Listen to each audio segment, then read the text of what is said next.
ai malam in na tuna me yafe laifi kawai Allah har sai na ji wani santi malam a ce laifin da za ka yi shine kawai zai yafe, ba sai an ce wani ya sa hannu ba. Akwai rahama a ciki ko babu?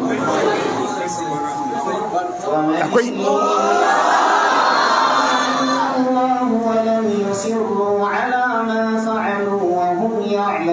Yanzu ka duba kawai idan kana neman aiki ko kana neman admission ko kana nema, da yake wani ne aka danka a hannunsa zai baka, shine sababin ya baka, kaga wahalan da ake sha.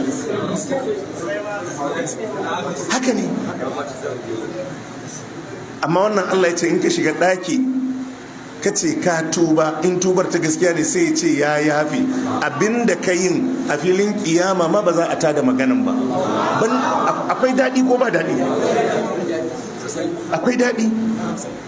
Innakum tuqti'una bil laili wan nahar, Allah ya ce kuna mun laifi dare da rana, wa ana aghfiru dhunuba jami'a, ni kuma ina gafarta laifi baki ɗayansa, fastaghfiruni, ku nemi gafarata aghfir lakum, Allah ya ce zan gafarta muku.